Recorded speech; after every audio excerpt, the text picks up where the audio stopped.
we are doing on understanding caregivers and their financial well-being.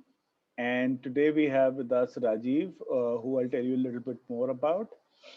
During this session, we are going to cover this in three broad parts.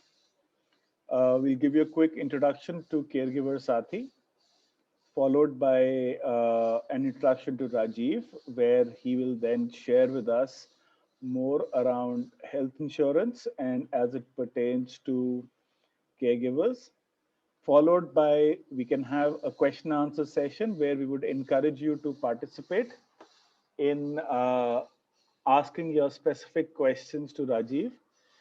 While we will be recording even the question answer session of the webinar, please be assured that that will not be used for any public dissemination of information so that we can ensure that your privacy is protected.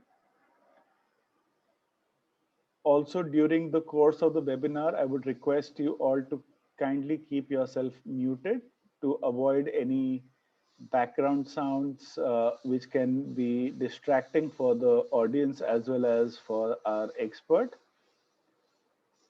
And without further ado, let's get started. So welcome to the Compassionate Caring webinar that we have here as part of Caregiver Saathi. So to give you a quick introduction to Caregiver Saathi, for those of you who are new, and a reminder to those of us who've heard this before, Caregiver Saathi would like to create an ecosystem of well-being and healing for the primary caregivers and family caregivers of those navigating terminal conditions, chronic or other life-limiting conditions have certain unique challenges. And Caregiver Saathi would like to support them through their caregiving journeys and even beyond that. And we create this environment by empowering caregivers so that the care receiver and the patient not only leads a full life, but more importantly or equally importantly, so does the caregiver. How do we do this? What we've tried to do is to enable systems which are technology driven, but provide a strong human connection to support caregivers. We do awareness programs, both online and offline. So this is a part of our online awareness. We have a helpline. We conduct healing circles where caregivers can share and connect with other caregivers so that they can learn from each other, build social connection, as well as be able to support each other in tough and trying times. We do a fair amount of social media communication to help ensure that the sensitivity to caregivers and patients is enhanced to the community at large. Equally importantly, we provide access to relevant information which is necessary for the journey to caregivers to both better take care of the patient as well as themselves. And we have a tech-enabled support platform to support various kind of interactions and engagements to facilitate this part. What are the resources we've developed so far? This include our app, our website. We provide online and offline education training programs. Besides that, we engage actively with the community. We have social media groups which are focused on the well-wishers and the communities. We have the Gentle Warrior Caregiver Stories, where caregivers share about their journey, their joys, their travels, and how they dealt with the challenges that they faced. And we started off with videos on that, and we encourage you to come forward and share your own experiences. Plus, we've also started a podcast series on that. We have a series called Compassionate Caring, which is engineered more around engaging with experts, be it from the healthcare fraternity or from other fields, like we have Rajiv today talking to us about insurance. Besides that, we provide caregiver coaching, family counseling, and volunteer based work. We encourage people to get involved by becoming a part of our support groups, sharing caregiver stories, talking about the need for sensitivity to patients and caregivers in person, in social media, help amplify the voice of what Caregiver Saathi is trying to do. And you can also, of course, help donate or raise funds to support this initiative. We also encourage young students to be interns and volunteers with us. Any referrals that you can provide to other organizations within the ecosystem that you think would be useful for caregivers, we are, of course, open to that. So, what is this that we're talking about? We're basically talking about understanding the overall well being of an individual. Our research has shown that there are 7 elements of well being. Specifically, these are physiological, spiritual, psychological, closely followed by social, financial, and legal, as well as having a life and work purpose. We have unique creative of one's individuality. And our research shows that stress is caused by the imbalance in the overall well-being across different elements that we've talked about. And unaddressed chronic stress leads to mental health issues. And it is important to build resilience through practices of the mind, body, and soul. And we encourage you to get back to us with your feedback on what more you would like to see. To introduce today's speaker, Rajiv has been associated with Caregiver Saathi in various ways in the past, and we are grateful for him taking the time to share about his expertise area, which is specifically health insurance. He's held various senior positions in multinationals for over 2 decades and has literally worked and pan India has been his passion. And after 15 years in the insurance industry, he has started off on his own. A key insight that being well insured in advance, especially when one is healthy with no apparent illness, is a good idea. He himself got diagnosed with motor neuron disease, ALS, in 2019. And while everything seemed to be going haywire, his insurance was in place, and that saved him a lot of extra expenses and worry. And so he even has personal experience to share with us on how that played out. So today he guides people in terms of insurance and helping them feel secure about the future. He helps assess insurance portfolios and advises them on how to manage them better, while also ensuring that he has a broad understanding of the competitive options that are available out there. And that homework is something that he provides without charge. I can personally tell you this because Rajiv helped me figure out what I need to do as far as my health insurance is concerned. And the conversation for a person like me who has quick admin announcements. I already told you about the 3 parts of the session. And we are recording this webinar as well as we'll be going on Facebook Live right now. So it's probably out there already. And the discussions we have, specifically the question and answer session, which will not be shared publicly, will be used to develop for the training programs. All right. With that, Rajiv. Hi, good evening, everybody. Am I audible? Anish, am I audible? Yes, Rajiv, you are. Yeah, thanks. Yes, Rajiv. Thanks, Anish, Bhavna, and the team Caregiver Saathi to give this platform where I could share my knowledge with people across. Uh, Yes, I was lucky in a way that I was a part of in an industry where I could take cover for myself uh, before things struck me. But that's something that I would like to share with everybody. So, before we get into what health insurance is all about, a little bit about insurance is very important. And the way I have planned this journey is that today is that initially it will be slightly slow to take off because certain basics are very important.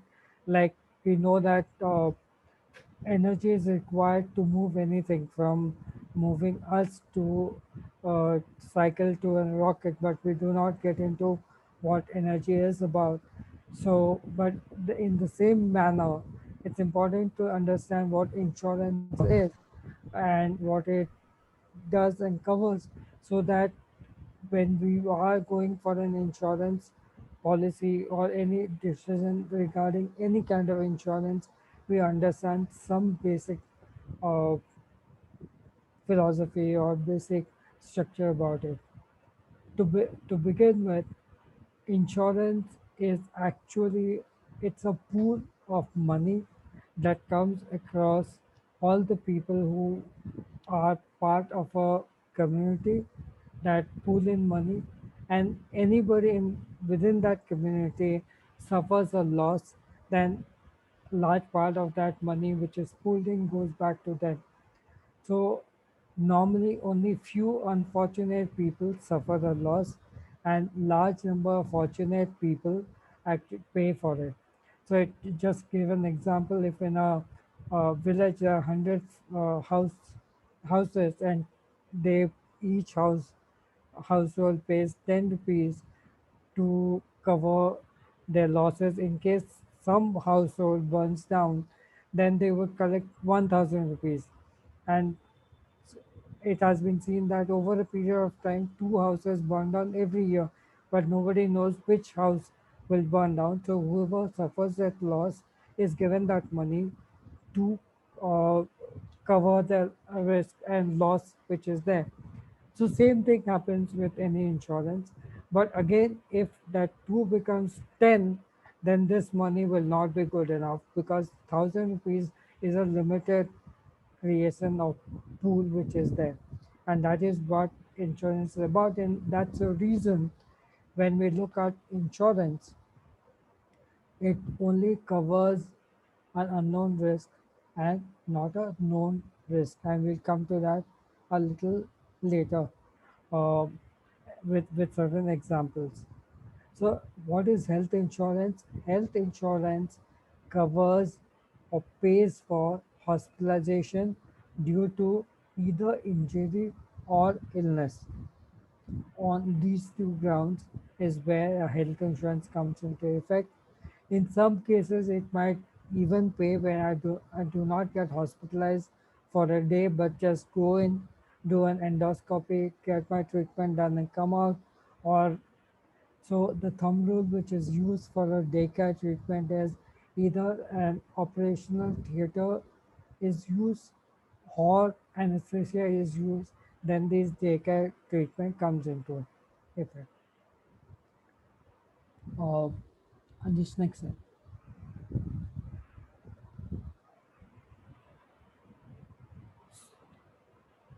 So there are certain categories of risks that we have to keep in mind.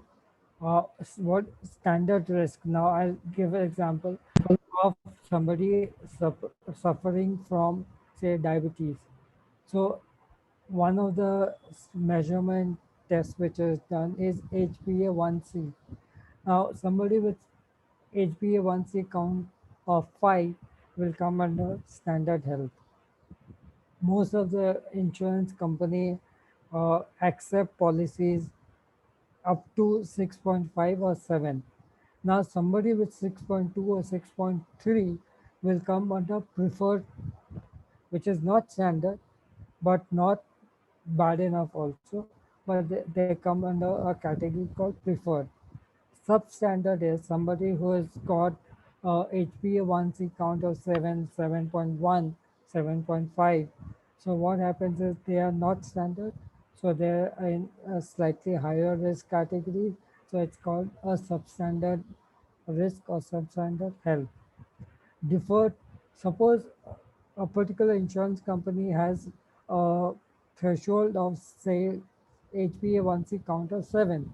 Somebody is at 6.9 or 7.1. So somebody has 7, 7.1, they would defer the decision in favor of the customer, saying that this might be a slight aberration, or a little bit of care in terms of food and etc. The same customer can come back again, do a checkup done. If it is within limits, then they go into preferred, uh, and there won't be any extra premium charge for that.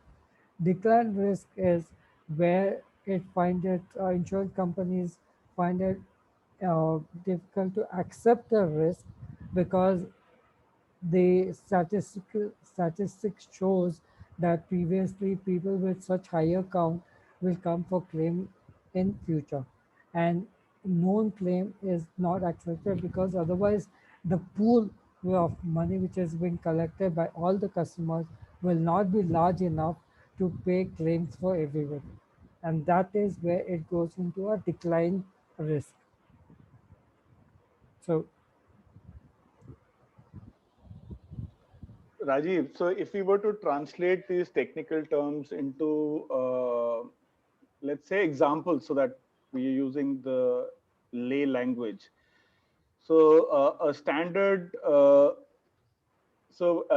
decline would clearly be somewhere where there is maybe say a diagnosis that might already exist and you want to go in for a new policy, right? So that's one. A deferred risk would it mean something like that? Okay, somebody has had say treatment right now for say breast cancer, and there are chances of remission, and so there's a deferred risk, right? no, So could you actually, just somebody, explain with the use of an yeah, example, because yeah, most of because us wouldn't know somebody the who's, scoring and all of that. Yeah, yes, so somebody who's already been diagnosed with cancer will most likely come in a decline risk. correct. So, deferred will come, for example, uh, the creatinine test which is done for kidney functions. So if the creatinine levels, normal level, which we whenever we do a test from a pathologist, there's a margin which is given. Yeah, So if it is say zero point 0.7 to 1.3 is the creatinine level which is normal. Now somebody is at point 3 point 4, which means slightly higher. So that will get deferred for a say 5 or 6 months, so that the customer can get his treated or get it within control, and it might be just an aberration, and he will right, get the policy and the normal thing. But if it does not happen, then there could be what is technical called loading, which means he has been charged slightly higher premium. right.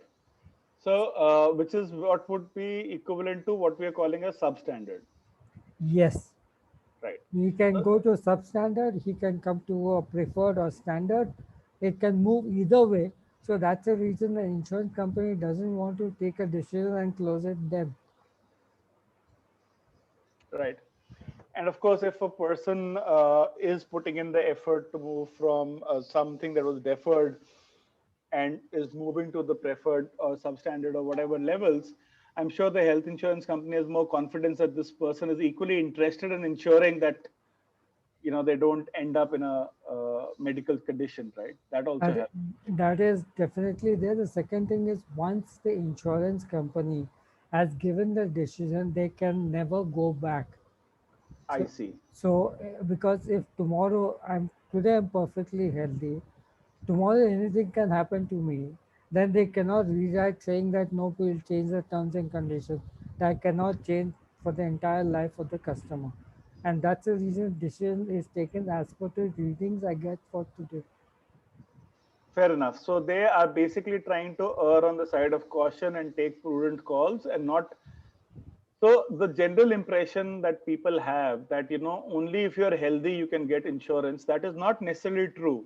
What you're saying is that the companies don't want to categorize you in the declined area unless they have looked at all the options, really. So it's not as if they're reluctant to insure.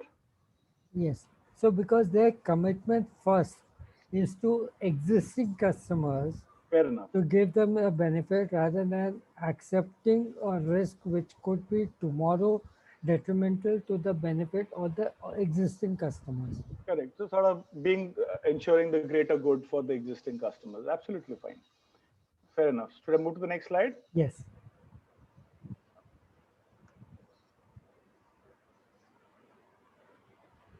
So there are few types of policies. One is a group in health insurance policy, which is given for the entire group of people, and these can be any kind of group.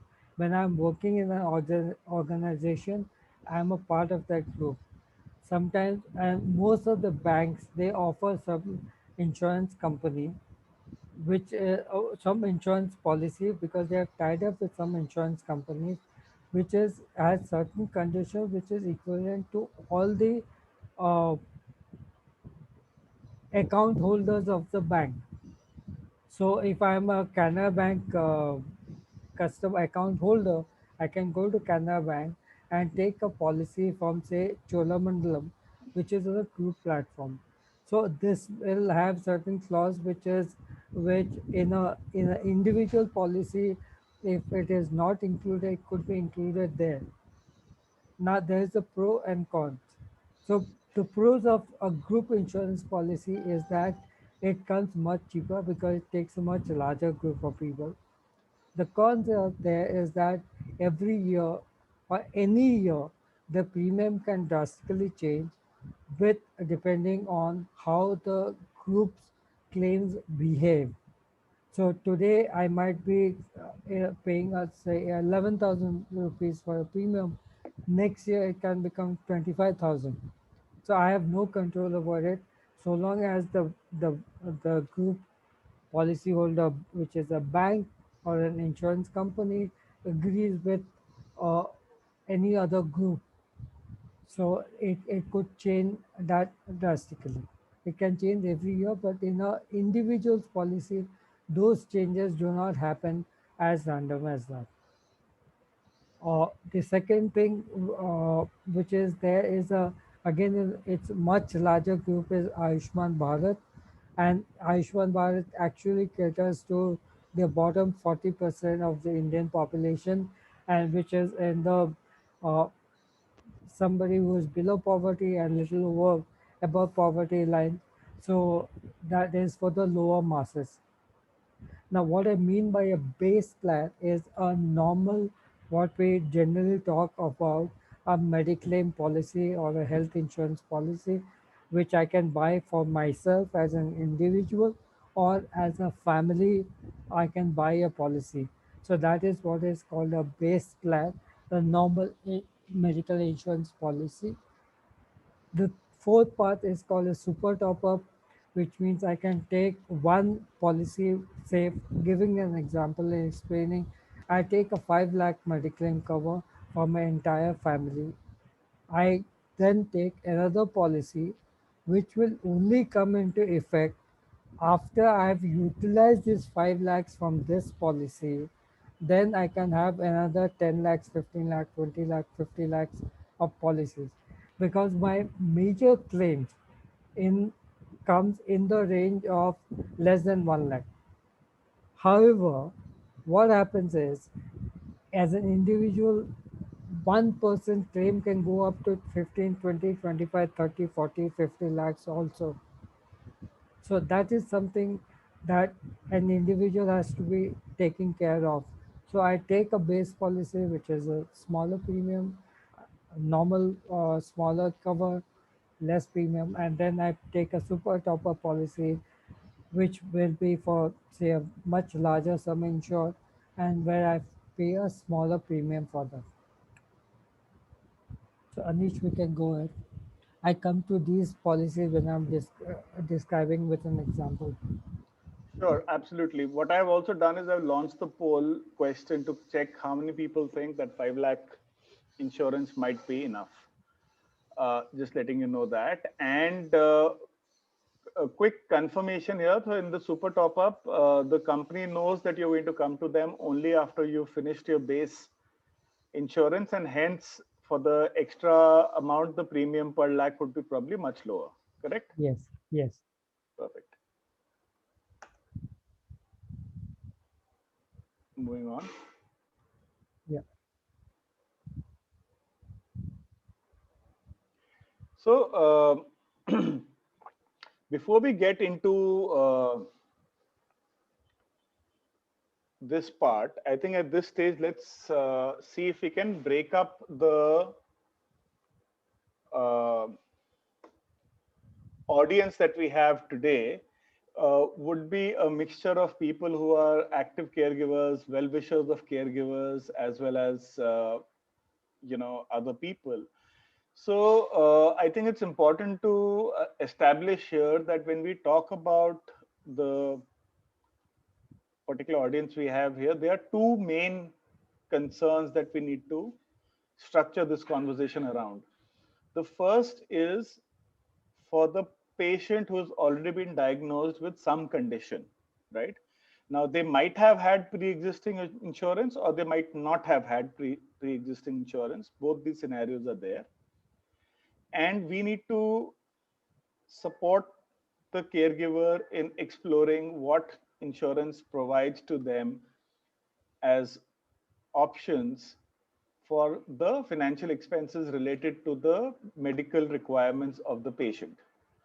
The second part is to do with now that they are seeing that the patient has a health condition and all of that, what do they need to do about their own health insurance requirements, right?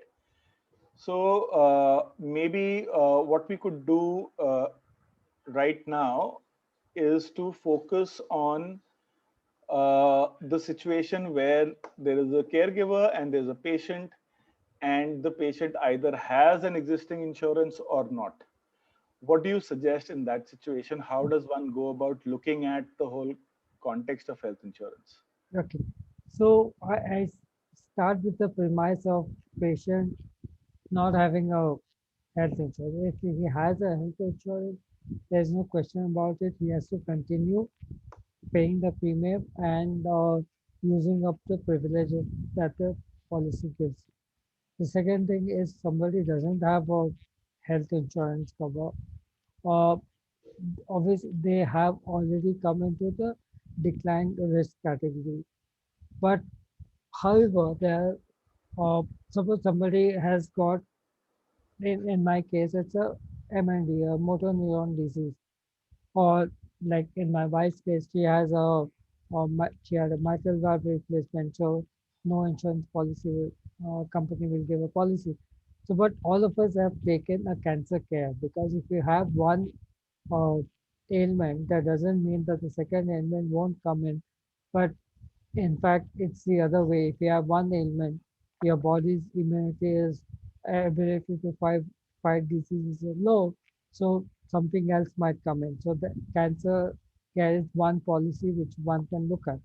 The other thing is also in some companies would also give an accidental policy, uh, because if when you have some ailment, there are larger chances of one falling and getting hurt, uh, because of both your mental condition not being at peak, your physical condition not being at peak.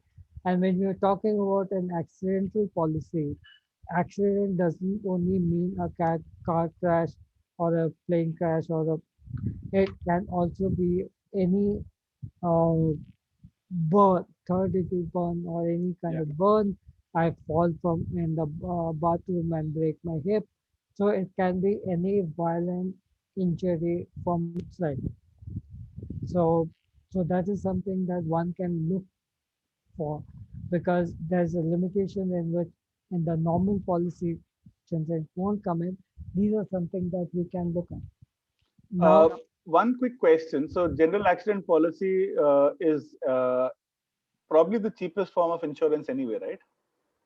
It is, however, one before one picks up, one has to look at and ask the advisor who's suggesting that policy whether they are asking any health question or not. Some of the accident policy also ask this health question: Are you in good health?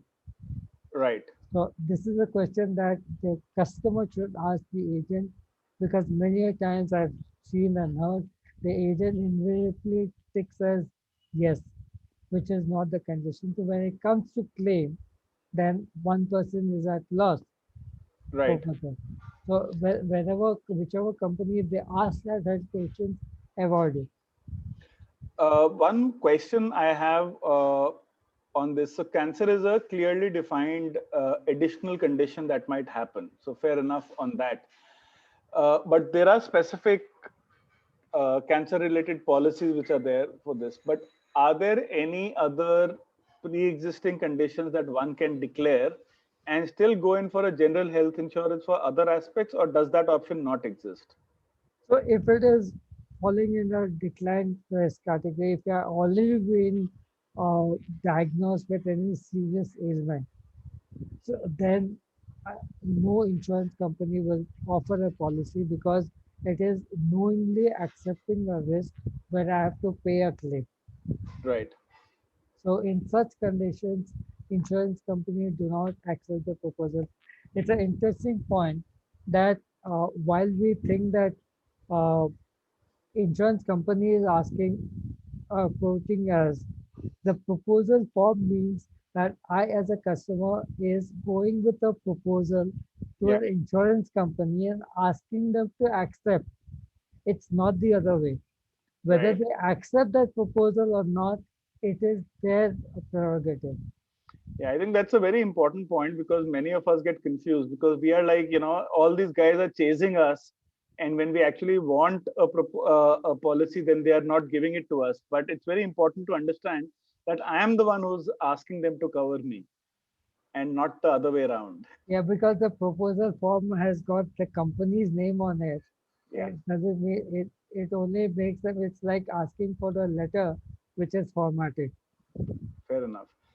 So, what else should we do in the case of a existing condition and we need more insurance or something else? What are the other avenues one can explore in Okay, that situation? while the regulators are over a period of time getting providing more avenues. For example, recently, a few months back, IRDA came up with a writing said, on any conditions until there is a fraud, an insurance company cannot decline a claim after 8 years of policy being with the company. So that's a very landmark thing, and trust us, the insurance premiums are going to go up because of this. But at the same time, the claim denial of claims will come down drastically So, over there. can you give us an example just to illustrate how this 8 year thing will play out? Let's just take a hypothetical scenario. Yeah. So what happens is, I'll give you a very normal example. Now, I met with an accident, okay, and there is a screw put on my in my ankle. So after 10 years or 12 years, I need to order a rod put in my ankle. After 10 years, it's healed. I need to take out the rod. So now many insurance companies would otherwise decline it, saying that you are not informed us that you had an accident and you took a policy, and we will not pay for removal of the rod. If Hmm. there's an accident, I have to put a rod, I'll pay. But removal of the rod, we will not pay for it. Now, with this condition, we cannot deny it. But the onus remains on the proposer to declare that he has had this accident and the rod put. Yes, so let's take an example. I have declared it. For some reason, my agent who logged in my policy has not marked it for various reasons. Then I wouldn't know that whether what has been put or not put. So then the onus obviously comes to me that I have not declared it. But in to avoid all these cases, so after 8 years, the insurance company cannot challenge saying that you this was not declared. And the other beauty which has come up with regulators is that all the claims are logged in online. So when my claim is registered with an insurance company, real time it is also updated with the regulators. Right. So, in the context of the caregivers, what we are trying to say is that in case there has been, so does this apply to only acute conditions or also to chronic conditions? All conditions. All conditions. So, in the hypothetical situation that suppose I've got a stent put Yeah, in my heart, and for 8 years I've continued to pay premium, yeah, and till that time I've not had any situation because of which I've claimed anything. After 8 years, something happens. Maybe my exercise and diet regime is not so good, and there is a need to replace that stent. yeah, Then I can get fully reimbursed for that. yes. And just talking on the case of stent, insurance companies do give a policy. If I have, there's a stent put in my heart, provided it is closer to the time when the stent was put. Right, So if I was stent was put in 2017, so 17, 18, 19 they would give. The moment it comes to say 24, 25, 2024, 2025, they'll start avoiding it because the claim will start coming sooner than later right. because stent also has a life. So it's So like this. The company will basically say that you have not contributed adequately to the common pool for you to want the claim back. benefit, So yeah, it's basically this. They're trying to be true to the common pool at the end of the policy holders' interest. So even the regulators come back to the same point. Everything there was, I won't name the company. Recently, 6 months back, one health insurance company, they were asked not to sell any other policy because the policy was very liberal, and when they were selling it, so the claim was piling up so much, they didn't they were running out of cash. So, and then the regulators asked them not to sell anymore and merge it with another entity. Fair enough. Just keeping a tab on the time as well, so that we have time for question and answers. Quickly, there were some other examples that you were mentioning when we were having our discussion earlier on how the patient and caregiver can follow the similar principles of insurance, but not really an insurance company to help pay for their expenses, right? The Yeah. pooling of the friends and family thing that you were talking Yes. about. Maybe you could So share that. yeah, so that this has got nothing to do with insurance, but uh, my own experience I'll share. When I was diagnosed, all my batchmates just stood up, and I'm blessed with having friends and family members who are so nice. They stood up and created a pool, and that actually took a large part of my mental well-being. That I know things are secure, and I can continue doing my all the therapies, etc. Concentrate on that, and slowly it gave me a mental boost, and then I came out of very initial setback that I had emotionally felt. So today I'm happy, I'm working around. So people are helpful. Please don't be embarrassed to ask for people to contribute for somebody's well-being. This is a society, and people will contribute. There are many people who might find it difficult to ask, how will I contribute to you?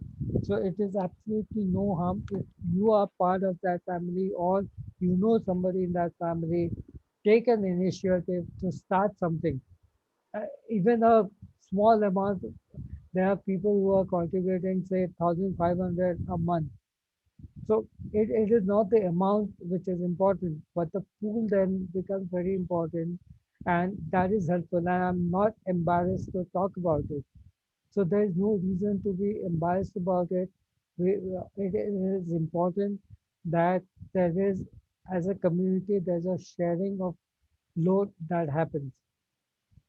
No, absolutely. In fact, even though as an organization, we, for example, do accept donations for various initiatives that Caregiver Saathi runs, but at the same time, when there is someone that you know personally, and it just comes easier for people to want to help someone that they know, as compared to some anonymized kind of a thing, right?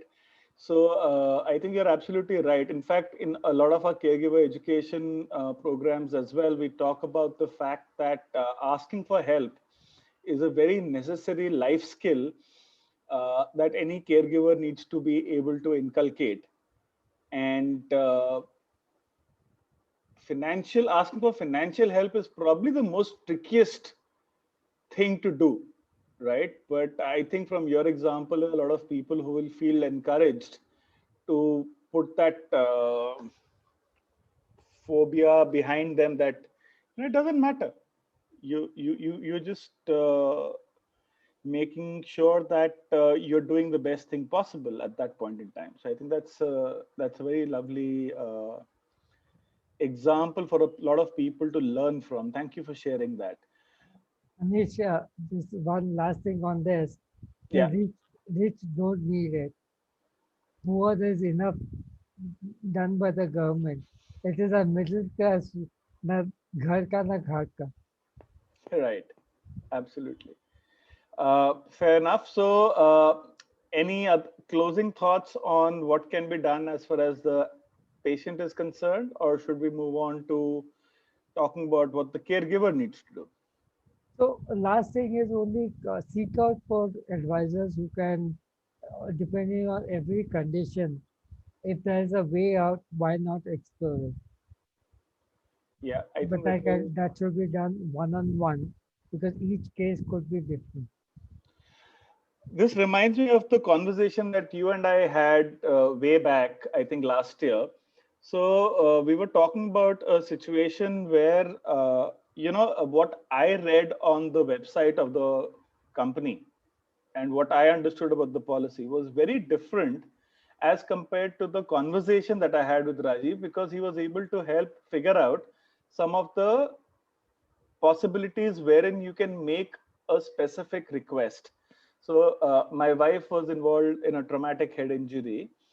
And as a result of that, there was a concern that on paper it seemed as if she might not be able to get the policy. But when we discussed it, we found that there were options available. And Rajiv then represented the case to two different organizations. And then the proposal was accepted, right? So, I think the point here is that uh, it is a slightly technical field where it helps to have someone who knows the lay of the land. So, like, all of us who've played Minesweeper in our younger days on the computer, you keep clicking and marking the ones and twos and threes to figure out where the pitfalls are. And I think that's the role that is important, that we have a person at our side who is doing it professionally. That's what my personal experience has been, definitely. Rajiv, so let's talk about the caregivers. Now, I know that my patient has a condition. I know I'm supposed to take care of them and all of that, and I'm doing the best thing possible. What are the implications for me as an individual? So one thing is that when they analyze individual body, physiology, etc. So if somebody cannot take, that doesn't mean I cannot take. But it's very absolutely imperative that I take it sooner or take enough cover sooner, because what happens is there are two things. One is a psychological thing. I'm under stress. Second is also what you guys keep working upon is there's so much of exhaustion that happens physical and mental. So all these leads to my immunity get dropping, and I tend to get more ailments than I would otherwise have. So before those creep in, I let me secure myself and be at least aware of the fact that something happens to me tomorrow, I am well taken care of. That's the paramount importance. But because if you see, even when you go airlines, the first instruction that they say is first you put your seatbelt, or first you take the whatever that life jacket, and then secure the other person. So that is most important, because if you are not safe, that I mean वो तो डूबेगा खुद भी डूबेगा दोनों को ले डूबेगा. So that's how it happens. If I'm Absolutely. I think that that's very important because one of the things that we've heard a lot of caregivers talk about is that they have a lot of anxiety and concern that what if I am not around? Who will take care of the patient? How will that be taken care of? So it's a very genuine situation that that kind of anxiety and worry does plague the caregiver very often. And so you're right that at least. when you use the word depression, there's one more thing that is important. Most of the insurance companies do not give policy for any kind of mental illness. So after somebody has taken it, then one can, now the regulators say you cannot deny it. But if it's a precondition, most of the companies immediately decline it. So when you're talking about anxiety leads to depression, and before I get into that stage where nobody will give me the policy, it is important. I'm seeing something happening to somebody. Let me go and take enough cover. Hmm. So here's an interesting statistic. We did a quick poll on how many people think that 5 lakhs of medical insurance might be adequate. And roughly around 10% felt that it might be okay. But 40% felt that it, you know, 10% said yes, it will be fine. 40% said maybe it will be fine. We'll talk about that later. Just wanted to throw that into the mix just to keep it interesting. So, one thing that just came to my mind, I remember last year there was some regulation which came up about, and there was a furor that companies will be increasing their premium because of the mental health aspect, right? That mental health claims cannot be denied. Yeah. So, if I were to look at it in the context of our caregivers, what is it that we are saying? Are we saying something like, were to be diagnosed with having clinical depression, he or she can go and visit the appropriate doctor, psychiatrist, psychologist, etc., and that will get reimbursed? Because there's no hospitalization involved in that, right? Yeah. So it involves hospitalization, then because these cover hospitalization. So your health insurance is predominantly for hospitalization. So then that will be covered. Your or a daycare treatment. So the thumb rule for daycare is either operation theater is used or anesthesia is used. And the only two exception could be a chemo or a dialysis, which gets covered as a daycare. Right. But for therapies, it is not covered.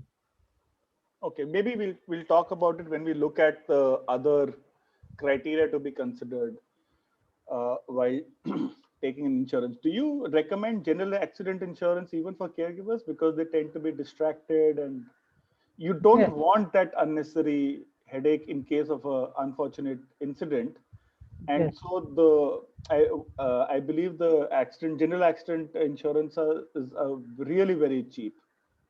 Yeah, they are cheap, and they some of these also provide you can have an add-on where they cover hospitalization due to breakage of bones or something like that. So if you already have an insurance policy, health insurance policy, you need not. If you do not have and you cannot take it, then this is something you should have. Right. Right. So, should we then get into exploring what next to do in terms of shopping between options? Should we move to the next slide Yes, then? yes. All right, all yours. Yeah. So before we there are plethora of policies that 30 odd companies who are offering health insurance, or maybe 40 around companies offering health insurance. It becomes quite tricky, and everybody shouts that they are the best. So before getting into any company specific, we have to keep few grammar or few rules in place. The first and the foremost is a room rent capping. Our entire billing system in India is based upon room rent. So to give an example, if somebody says that I can only provide a shared room, which means two people or three people sharing a room, and if I go to a hospital, it costs say 5,000 rupees. I do not get a shared room. I go to I get into a hospital in emergency, and that costs me 10,000 rupees. I might have 10 lakh of cover, but irrespective of whatever is my expense over there, only 50% of that, because 10,000 is actual room rent, allowable is 5,000, the ratio is 50%, only 50% of my claim will be settled, because our billing system in India is on the basis of room rent. My my doctor's charges change except cost of medicine. Almost everything else changes with that. So keep Right. this in mind. Whether there is a room rent capping, not doesn't have a room rent capping. If it has a room rent capping, what is the capping? The second part is a co-payment. Now, co-payment is where part of the a portion of the claim is paid by the patient, and the remaining is paid by the insurance company. It could be 10%, 20%, 30%, or 50%. So it depends on product to product. Ensure my recommendation is go with no co-payment, even if it costs you few thousand bucks extra, because the bills could be in lakhs, and the portion, even if it's 10%, 10% get into tens of thousands or lakhs. Uh, a quick question here. In certain scenarios, I can't imagine the exact scenario right now, but if I remember correctly, the higher the co-payment, the lower is the premium, Yes. right? So depending on the condition that one anticipates or whatever, or based on other financial resources that a person might have access to, like a mutual fund portfolio or whatever reasons, could there be any scenario in which going in for some co-payment is actually a okay idea? The reason I asked that is there was a question in the chat which said that, if a person has limited resources at the end of the day, how do they decide how much to allocate as a percentage or whatever towards the insurance, right? So, which of course you can answer right now, but I'm saying, okay, in case we're trying to trade off between some different priorities, in some cases, would co-payment not be be not such a bad idea? Uh, for higher age co-payment becomes more or less mandatory. But at a lower age group, there are policies, say somebody, family of four, 40 years, uh, can pay for a 5 lakh, say 14, 15,000 annually, which is 1,500 per month. So that is without any co-payment. So it doesn't, so you would not take many frills with the product, but the base product would still come in that range, which is fairly decent than having a co-payment with it. Because any claim will be higher, your co-payment percentage will be higher than the premium. Hmm. So that will always be a trade-off. Fair enough. Let's move to the disease-wise capping. Disease-wise capping, normally it happens with a policy for elderly or somebody with existing preconditions. So, for example, there are policies available for cancer, somebody who's been diagnosed and cured with cancer, but they are limited to other ailments having a capping of the 3 lakhs or 4 lakhs. Uh, there are one or two products for people with epilepsy, but all the other major ailments get capped at 3 lakhs or 4 lakhs. I might have a policy with worth 10 lakhs, but for any cardiovascular disease or a cerebrovascular disease or cancer, these are capped at 3 lakhs.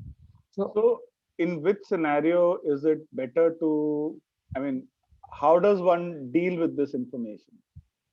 So if I am healthy, I take a policy without any capping. Okay, If I'm not, then I go with the compromise position that I'm in and go for whatever is best I get for that. Because I still think that having something is better than not having anything. fair But it enough. should not be at a cost where I'm paying more for coverage than the benefit that I will get. That is always, Yeah. yeah. Okay, we're Now talking there's about now yeah, the there's waiting period. Yeah. waiting periods. There are two kinds of waiting periods. One is for specific diseases, and this is something which is across the industry. The first 2 years, there are certain ailments, diseases or ailments like cataract or hernia or kidney stone or sinusitis. So these are typically those diseases that take a longer time to grow. So I might have a cataract, take a policy, wait for 1 year, and then claim for it. So that's the reason 2 years, but it's difficult to wait for 2 years after having a cataract. So that's the reason a 24-month waiting is there. The only tricky part in this is the tumor because it can be any kind of tumor. But if the tumor is malignant, it does not come under the waiting period. So I take a policy after 2 months, I've been detected with a tumor which is malignant, my claims will be settled, provided it's not pre-existing. So all the others are in that bracket of specific diseases are a blanket 2 years. Whether I had it or didn't have it earlier, after taking policy, I have to wait for 2 years. Anytime I take that's there. The pre-existing conditions, diseases have a waiting period of from 2 years to 4 years, depending on the product that I take. These are typically like for BP, diabetes, thyroid. So when I talk about diabetes, it is not only diabetes can lead to, say, a kidney failure. So if I have a renal failure and I've declared I have diabetes and it has a waiting period of 4 years, so within the 4 years, first 4 years, I cannot take a claim because renal failure, if it is linked to diabetes, or Mm. diabetes could lead to amputation of the hand or arm. Uh, if there's a cut, the blood doesn't flow, doesn't stop. So these things are BP could lead to stroke. So these have the waiting period. So when I'm declaring these, I have to be aware of the fact that this is the waiting period I have. Fair So enough. So, can we just say this that because each person will have different healthcare situation, they would have different implications of these waiting period, and so it's best to discuss it with a specific case with an advisor, so that we can keep it a little more generic. Because I don't know about you, how you manage it, Rajiv, really, but listening to so many names of diseases scares me. yeah, and the other thing is very important that, and this is I that each and every of client of mine, once they have got the policy document, please read it. If Yeah, you have declared something, see it is written in the in the form that you have got. The policy certificate that you got should yeah. have mentioned this. Otherwise, it is I say and he says, and Later on, what will matter is what is there in the certificate if I got to contest it. Right. So what are these exclusions and add-ons? So exclusions are like earlier we had these exclusions of HIV and certain neuro diseases which are now included. So similarly, there are some permanent exclusions. Uh, there is an exclusion of life support system beyond a point. So that is something, and at times what hospitals also do, they keep it for 2 or 3 days, well, knowing that absolutely there is no reason to uh, for a person Just to because come there back. might be an insurance company who might be willing to pay for it. Yeah, so that's these are the exclusions that is there, and not the congenital diseases. There's an exclusion, so one has to be aware of this. So that is important. uh, Add-ons like hospital. So if I'm there in the hospital for 10 days, I get per day 1,000, 2,000, 3,000. This is something add-on which come in fitness point.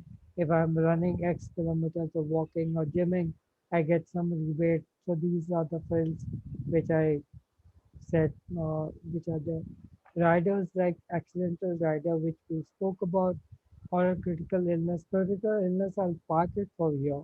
Yeah. I'll take it because it's a topic in itself and which is important. Important to note that my policy gives me a no claim bonus, and there are two kinds of no claim bonus. One where it normally what happens in the industry practice is that they give 10 or 20%. If I have a 10 lakh cover, every year my policy will increase its cover by 10,000, 1 lakh or 2 lakhs, and goes up to say 15 lakhs or 20 lakhs while I'm paying a premium for 10 lakhs only. There's some what where it happens that second year 10 lakhs will become 15 lakhs, third year it will become 20 lakhs, fourth year I have a claim, it will come back to 15 lakhs.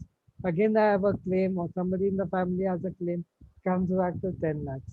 So you have to be aware that what is the no claim bonus that you are getting, because this is something that you should enjoy when you're not claiming for this.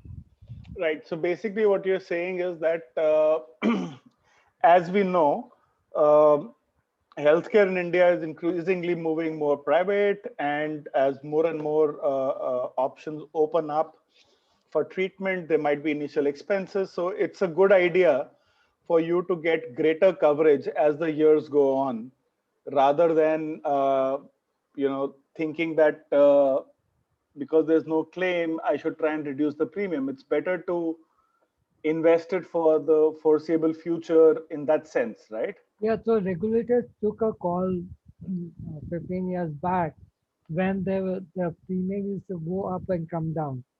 So if I'm taking a claim, if the premium goes up so high, it at times it might become prohibitively expensive. So Right, they right. said we on the basis of claim the premium will not change. It will only vary as per the age. So everybody at age 40 will pay the same with the standard health will pay the same premium. Yeah, Only you can increase or decrease the cover beyond the base cover. fair enough. Yeah, you can go to the so So this is maybe, so we don't have that on the slide. So maybe you could give us a quick standard understanding of what is a critical illness in just layman terms. yeah. So critical illness is typically define those illnesses which result in my loss of income or that will have a long-term repercussion. These are beyond my acute. So this is something which is like an example of a cancer or a heart or and motor neuron disease or Parkinson's, Alzheimer, etc. Third degree brain burns. So different companies have it from 30, 40, 50, 60 critical illnesses which they have listed. So what happens in the critical illness policy is that Normally, the insurance company give you a lump sum amount Hmm. over and irrespective of whatever has been the expenses. Now, I'll take an example of a kidney failure. Now, renal failure happens when both the kidneys fail and I have to undergo dialysis. My only solution here is to get a donor and get a kidney transplant done. I might get a donor in 1 year, 2 years, 3 years, I do not know. So I have to regularly undergo dialysis. Now my Mediclaim policy, if I have, will cover dialysis, but there's a lot of other expenses around it. I might need nursing. I might need somebody to take me to hospital, get me back, medicines, etc. I cannot work. I would have a loss of pay. So there's a huge expense that happens besides this, which when I get a say I have a critical illness policy, I claim for it. I have a 25 lakh policy. I got 25 lakh rupees that I can invest, and the proceeds that come from that invest, the money that come from that investment will help in taking care of these expenses. While my hospitalization is being taken care by the normal health policy or medical policy. Some of these, like a motor neuron disease, if you take an example of Parkinson's, Parkinson's might not require hospitalization. Correct. Recently, I had one of my colleagues' brother had Parkinson's diagnosis at 51. He had to quit job. He is at home. His expenses are increasing. There's no hospitalization, so Mediclaim is of no use. He has around 40 lakhs of Mediclaim. But then this money, if we had taken this policy, we would have been say 20, 25 lakhs coming in to take care, manage these expenses. And that is where a critical illness policy becomes extremely important. But this will not come before Mediclaim. So if I have to give an example, Mediclaim is dal chawal roti. This will come as your side dish. And of course, life insurance is a completely different matter. But the other thing that we were talking about the other day is that there are some standalone critical illness policies which are sold as well. Yes, which is important because uh, the critical illness policies with Mediclaim are very expensive. They are limited in numbers and very expensive, prohibitively expensive. I've never advised them, and nobody advises them because once you cost 45, it just simply shoots up. Whereas with life insurance company, these policies are more standardized and the premium remains more or less stagnant over a period of next 20, 30 years. It might change, but if there is a drastic change in mobility table or there's a huge change in a claim experience. But in my experience, last I've been selling it for since 2004, 16 years, the premiums have not been revised. So it's more or less the same. So the basic thing that I think for our audience, the way I've understood it, I'm just clarifying.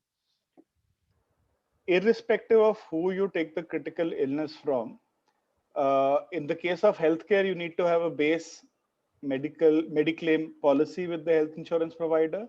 In the case of life insurance, it used to be till recently that you need to have a base life insurance policy and then you can buy a critical illness rider on top of that. Yes, So the takeaway from this is that when I look at my overall insurance portfolio, I can include my life insurance provider and my current mediclaim provider as both as potential people who can provide critical illness to me.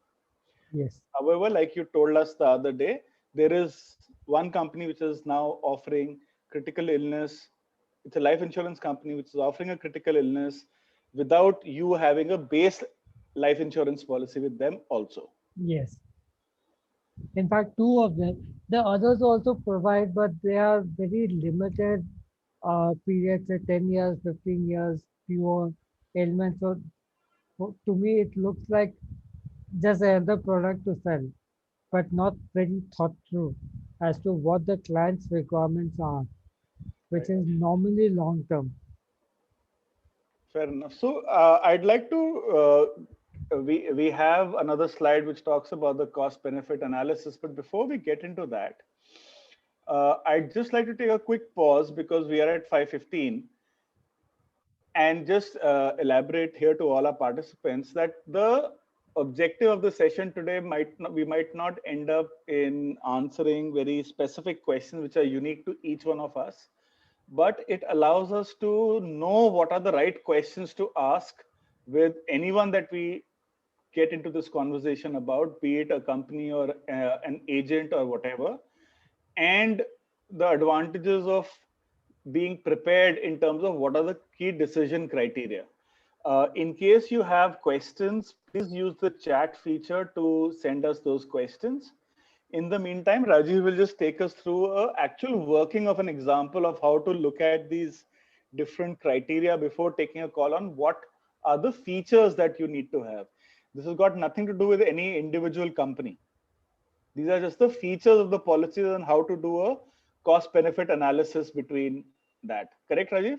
Yeah, and before we get into that slide to what you said, uh, please be very sure about asking questions to your advisor for what he's recommending, because there is this notion in the industry, or the sales guys are taught in a manner that if you can't convince the customer, confuse the customer. So don't be a confused customer and buy a policy. Be convinced enough, or ask three people, three different advisors, get your knowledge done, and then pick up a product. Yes. Absolutely. In fact, I'd like to share one trick over here because this is something I've realized in some of our conversations at home. When my wife and I are getting into these discussions with advisor, whatever, we sometimes feel embarrassed to acknowledge and say, you know what, can I get back to you? And after I've got that time to actually speak to a few more people to be sure that I'm asking the right questions.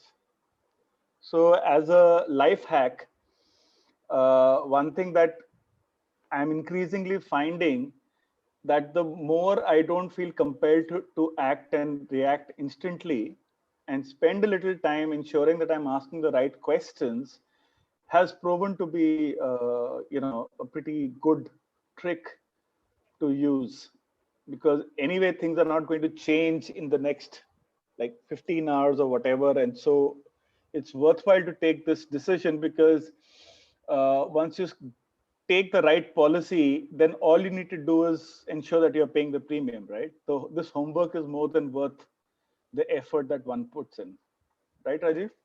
Absolutely, because this is something, many of these products you will buy once in a lifetime, and these are for a very long-term decisions that you are taking.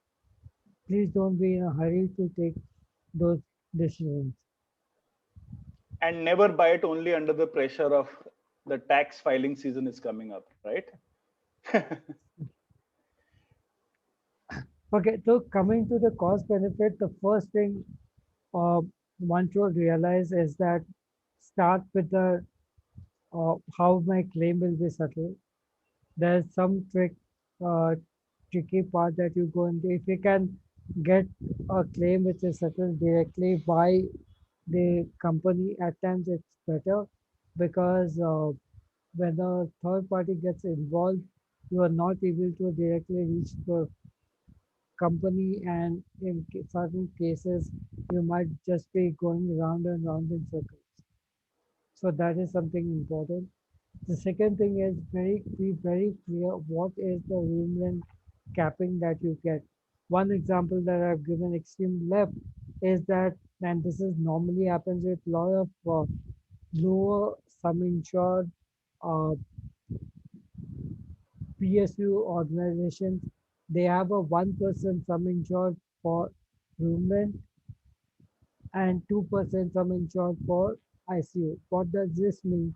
If I have a 5 lakh policy, then my room rent maximum capping is 5,000, and my ICU cost is capped at 10,000.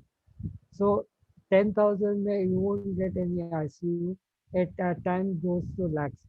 So that is a huge setback that happens. I have seen so many cases where people come and say, I have 3 lakh cover. Yes, you have a 3 lakh cover, but your room rent capping is 1%. Where will you get a room for 3,000 bucks? If you get a room for 6,000, then only 50% of your claim will be settled. So that's important. And if you go to right extreme corner, it goes up to suite room. So there you pay a huge premium, but that's the kind of facility that one gets. The advantage of a suite room is you have a dedicated nursing. Now, second part is the third point here is a no claim bonus. How much of my, if I'm not claiming, then how much of my insurance cover will go up? That's a no claim bonus. To some it goes up by 10%, some 20%, some where it goes up by 50%. Up to what extent does it go up? Then there's this pre and post, which is before I get hospitalized, how many days of cover cost will be covered, and after I come back, how many days of post-hospitalization expenses will be covered. Then you have to evaluate what is the difference that I'm paying if I have to get cover for 180 days vis-a-vis your 60 days. Because those that have 180 days will have other benefits also, like an air ambulance or mortal remains coming back, and the difference in premium could be say, 20,000. Now, if your difference of premium is 20,000 today, extrapolate it 20 years from now, that difference in premium could be 70, 80,000. So when you're taking this policy, keep in mind that the difference in premium will also keep going up as one goes up in age. Few companies change the premium every 5 years. So 5 years the premium remains the same. Then at that age, uh, the premium goes up. Other companies change it every year. Annual health checkup is it's almost a norm with everybody, almost all insurance companies. Now, maternity cover is a, uh, as I go back to the first thing on health insurance, it covers injury or illness. So, maternity is neither injury nor illness. So, maternity cover comes as a more of a fixed benefit. So, and the difference in premium is sizable. So, anybody who is in that childbearing age should look at what is the difference in premium that I have to pay to get that kind of cover. Normally, it is almost the same because people who are taking that policy are taking that policy with the intent of having that claim. So, would it be fair to say that, in short, what we are trying to say is that whenever we are considering different policies, doing this feature by feature comparison and seeing what is the situation that is most likely to be applicable to me, and therefore, what is it that I should, budget for? So, for example, this increase in premium in a block of 5 years, this criteria would be relatively more important for maybe the older age group people as compared to maybe a youngster who's just 21, right? Yes, yes, And maternity cover up to 2 lakhs is something which would definitely be uh, relevant for somebody up to the say the age of 40 and are planning to expand their family or whatever, but might not be relevant for somebody else. So I think, in short, what we're really trying to say here is better to go feature by feature, see what is most relevant for you, so that you are ensuring that you're looking at the benefits and the probability of needing those benefits more carefully. Because my tendency is to sort of think that I need to compare the cost per annum and not really look at the flip side of the benefit, because sometimes I think, I'm just doing a hygiene tick mark, health insurance hai. but not really thinking it through in terms of how probabilistic it is, and therefore what kind of benefits I need to have. So that's why it's a cost benefit analysis and not just a per lakh premium kind of a decision, which people like me have a tendency to sort of look at in the initial stages, right, Rajiv? The only analogy I can think of right now is Hmm. having a pizza. Your toppings cost much more than the pizza base. Yeah, So your pizza is what is important, but you pay a huge amount the moment you add toppings and many of these, and you cannot only have olive but not have the pineapple with it. So it comes as a package. talking about pizza analogies, I'll tell you my favorite one. When I compare the price of a 6 inch, I know 8 inch and a 10 inch and a 12 inch pizza, I sometimes do whatever. But the trick to remember over there is that a 12-inch pizza is not 20% bigger than a 10-inch pizza because it's a circle, it's pi r square, so you're getting 44% extra. And so, in the benefits, I need to look at the bigger picture and look at the benefit part more, and not just at the cost part, right? Absolutely, absolutely. Good. So, Now I'm going to order pizza tonight. so the last slide actually highlights what is important. So, in insurance, one has to keep in mind that there was a question how much is good enough. So, today, I think, and this answer I'm giving, I think 10-15 lakhs is good enough for cover. I'll give my own example. I'm in my 40s. If 10 lakhs is good enough today, 10 years from now, what will be the value of 10 lakhs? 20 years from now, when I'm in my 60s, what is the value of 10 lakhs? When I get into my 70s, the value of 10 lakhs will be 3 lakhs, whereas my requirement with age actually goes up. So I have to plan for tomorrow today because tomorrow, suppose I'm healthy today, tomorrow some ailment comes in, I will not be able to increase my cover because increase in cover is treated as a fresh policy and the Very true. insurance company might not accept that. I think the when we had this discussion for my personal situation, the way I finally was able to understand this was in a couple of ways. One, I thought it should be relatively easy as my income goes up or my age goes up and therefore the risk is going up. I thought it'd be relatively easy to increase my cover then. But Rajiv helped me understand that that's not going to be so easy. The way to look at it is, even if the premium seems a little tight right now, even if I should know that with future, with my future income and all of that, my affordability of that premium will also hopefully be improving, right? And so being able to trade off these factors is going to be important. So we are almost at the end of time, and interestingly, we haven't had too many questions. I know that I chewed Rajiv's brains when I had to buy policy, and he needed time to recuperate after that. So, in case anybody has questions, please raise your hand.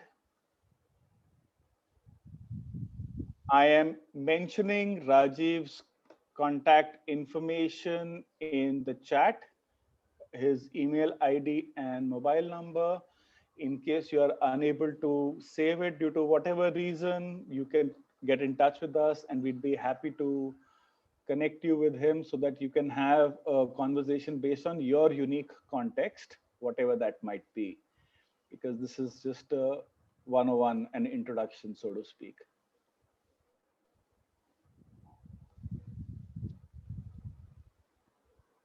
All right.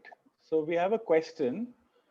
What kind of policies would you recommend for the bottom 40% of the population? Because despite government sponsorship, they're also vulnerable and sometimes are not able to access these government benefits. What regulators have done made it mandatory for all insurance companies to have a policy Arogya something. So that has very minimal it is only up to 1 lakh, 2 lakh, 3 lakh, 4 lakh, and 5 lakh with a very defined benefit. These are much, much cheaper. And this is something that is there for the lower segment. So the other thing is that uh, the lower segment, again, they go for a general ward. So having a room rent capping is not an issue there. And general wards are much cheaper. So these with a room rent capping, say 1 lakh to 2 lakh cover is a fairly decent policy. So, would it be fair to also recommend that we, in our individual capacities or whatever, whichever person that we interact with who's from the bottom 40%, we make it our personal responsibility to educate them that have you got your Ayushman Bharat card? Have you done this? You know, the people that are helpers at our homes, the people who might be driving us around, or people that we might need end up interacting with, even the auto that we take, right? So, I mean, the point really is that these options are available. There are social work professionals who are there in these hospitals. That kind of education is something that I think we can probably provide in an individual capacity. Besides telling them that, you know what, have you thought about this? Can you do something? Because I think beyond that, beyond awareness, I really don't know what we as a community can really do. Maybe it might mean helping pay the first premium as a Diwali bonus for our workers, rather than expecting them to do something or whatever. Maybe that last the catalyst is something that we need to take responsibility for as a community. Probably that's what comes to my mind that can be done differently, right? Yes. And the other thing is also they have bank accounts, and these banks also provide some group policies. Those are also cheaper policies, and even for a higher rate. So this is something can also be looked at. So So Rajiv, could I suggest that if you could put up something like an article on our website, right, wherein maybe we can capture this, that for people who are of the lower strata, these are the type of things that they can yes, look at, so that it is available as a ready reference. Because I think for Kavita's question on specific policies, rather than a company or a name like whatever Jeevan Nidhi or whatever the names might be, it might be better to focus on the specific features for us to educate the people that we interact with, yes. right? So this is something that the regulators have made it mandatory for all companies to launch for the lower segment of the society. Not lower, as in poorer segment of the society. These do Absolutely. not have frills, so individual basis, which is there.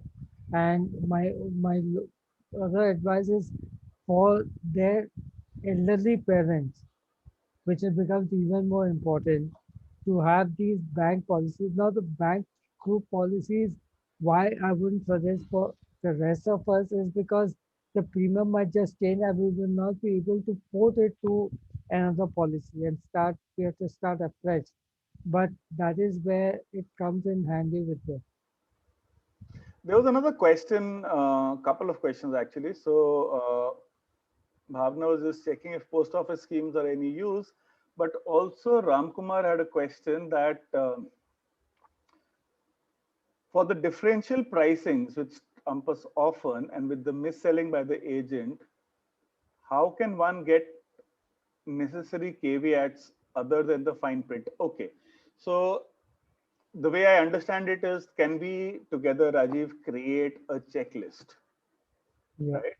Which will have, like, this feature, yes, yes, no, maybe, or whatever, some sort of a checklist which will allow people to have a tool which will allow them to move beyond what the hard sell might be and what are these important questions to ask. This webinar, of course, is going to be there, but can we actually make it into a tool?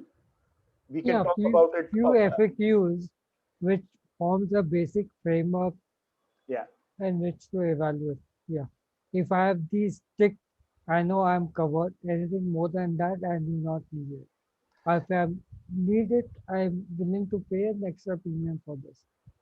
Fair enough. But I think while we will work on the checklist, and I'll hold you to that, Rajiv, I promise you.